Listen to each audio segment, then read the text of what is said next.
আসসালামু আলাইকুম। আজকে আমি আপনাদের সাথে শেয়ার করব আমার স্পেশাল একটা রেসিপি, বিয়েবাড়ির স্টাইলে মুরগির রোস্ট রান্না। আমার হাতের রোস্ট রান্না কিন্তু আমার ফ্যামিলির সবাই অনেক পছন্দ করে, বিশেষ করে আমার ছোট ভাই অনেক বেশি পছন্দ করে। ঝিনাইদহে আসার পর থেকে আমার মাথা পাগল করে দিচ্ছে, আপু রোস্ট রান্না করে দাও, আপু রোস্ট রান্না করে দাও। আমি আজকে স্পেশালি ওর জন্যই রোস্টটা রান্না করতেছি আর আপনাদের সাথে এই রেসিপিটাও শেয়ার করব।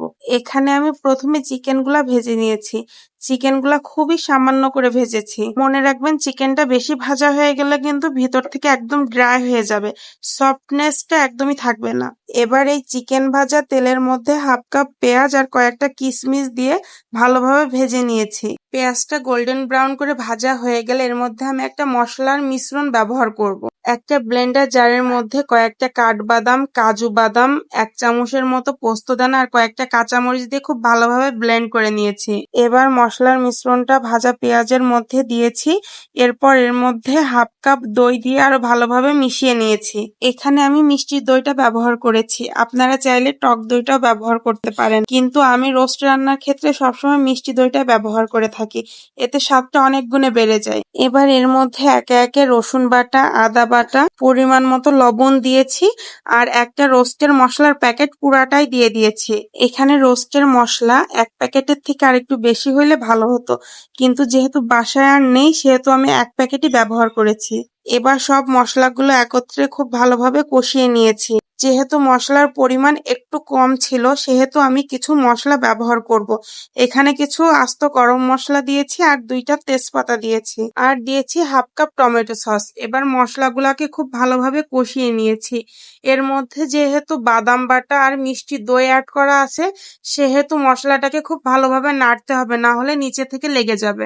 আপনাদের সাথে একটা সিক্রেট শেয়ার করি, রোস্ট রান্নার সময় আপনারা মশলাটাকে যত বেশি কষাবেন রোস্টের স্বাদটাও তত বাড়বে। আপনারা অনেকে ভাবেন রোস্ট রান্না করার জন্য হয়তোবা কোনো সিক্রেট মশলা ব্যবহার করা হয়, কিন্তু এখানে কোনো সিক্রেট মশলা ব্যবহার করা হয় না। কয়েকটা ট্রিক্স ফলো করলে আপনার রোস্টের স্বাদ বিয়েবাড়ির রোস্টের মতো হবে। আপনাদের আমি 2টা ট্রিক্স শিখিয়ে দিব, আপনারা যদি সেই ট্রিক্স ফলো করে রোস্ট রান্না করেন তাহলে আপনাদের রোস্টও পারফেক্ট হবে। ট্রিক্স নাম্বার 1 হচ্ছে, আপনারা কখনোই চিকেনটাকে বেশি ভাজবেন না, খুবই হালকা করে ভাজবেন, হালকা ব্রাউন কালার হলেই নামিয়ে ফেলবেন। আর ট্রিক্স নাম্বার 2, আপনারা মশলাটাকে অনেক বেশিক্ষণ ধরে কষাবেন, প্রায় 15 থেকে 20 মিনিট ধরে মশলাটাকে কষাবেন, তাহলে আপনাদের রোস্টটাও ইনশাল্লাহ পারফেক্ট হবে।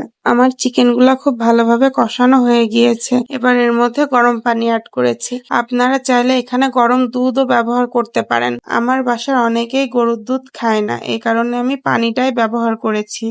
এবার এর মধ্যে আমি হাফ কাপ গুঁড়া দুধ ব্যবহার করেছি, যাতে স্বাদটা অনেক ভালো আসে।